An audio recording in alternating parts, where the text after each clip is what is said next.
So tell me, how did you get involved with this show? Amazon Studios had their eye on Niko as when it was a motion comic, and which was of course brilliant and impressed everyone immensely. And they had the good fortune of being able to convince the creators to let them make it into a TV show. And I had the good fortune of having them ask me to be the one that turned it into a TV show. So it was one of those things where as soon as I saw the app, I was like, yes, sign me up. I will drop everything to do this.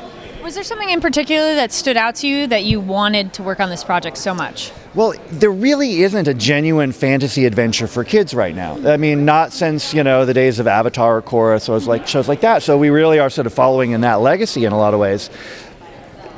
The artwork was singularly unique, the humor, the point of view, and it was just a world that I wanted to get lost in. Yeah, cool. And then how did you get involved with the project?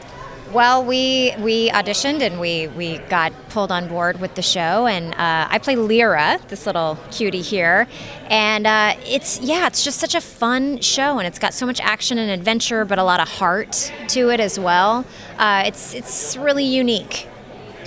Yeah, that was our lucky. We Rob wanted us to be on the show and actually asked us to do it. So.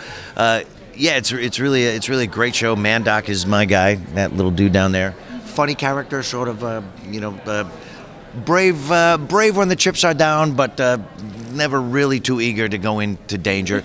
But kind of weirdly becomes the kid's friend and mentor in a weird way. But also Niko teaches Mandoc things that he didn't know before as well. About friendship and guilelessness. Yeah. Because Mandoc is full of guile, and Niko has no guile. So it's really a fun experience, a great show. Nothing like it on TV right now. Right.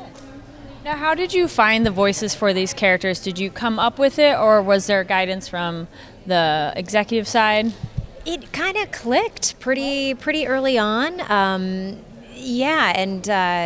Lyra is kind of another mentor figure for this young Niko champion, and it evolved kind of pretty naturally. It was a nice collaborative effort with everybody, and it came together pretty smoothly.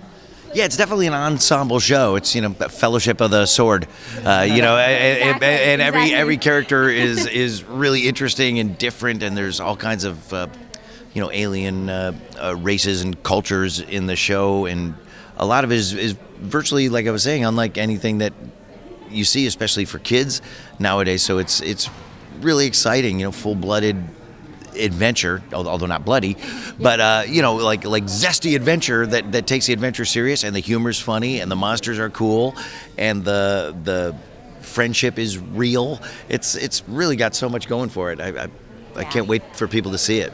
And the other cool thing about it is that it's brand new, so it's creating this whole new world that we haven't seen before, other than like the motion comic of it. But it's just a brand new universe to explore.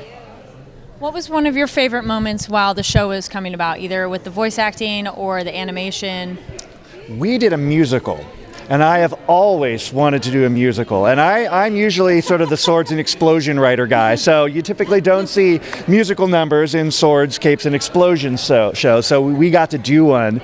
Everyone got to do a little bit of singing, but we were fortunate to get John Michael Higgins to come in and play the role that sort of did the big Busby Berkeley-like number.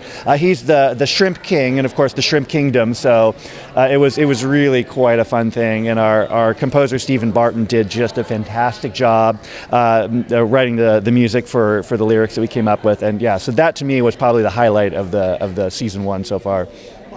I didn't know that, like explosions and Broadway, So Rob is developing Rambo the musical right now. Exactly. And then any moments that stood out for you while you were in the recording studio or seeing footage? I think just.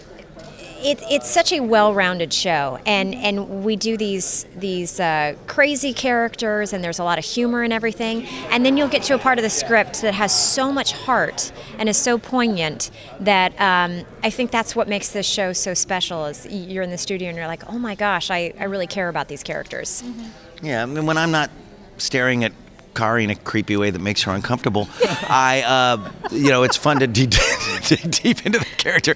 No, I gotta say one of the most interesting parts of voicing on the show has been that our child actor, our lead kid, Andre Robinson, started out as kind of a raw, untutored kid who, didn't really have a lot of experience at voiceover, and now because of Andrea Romano, our director, who's Emmy-winning longtime animation voice director, he's really turned into like a Navy SEAL now. You know what I mean? Yeah. Like she took this raw recruit, and he's one of us. You know what I mean? Yeah. It's like, rah, he's like voiceover.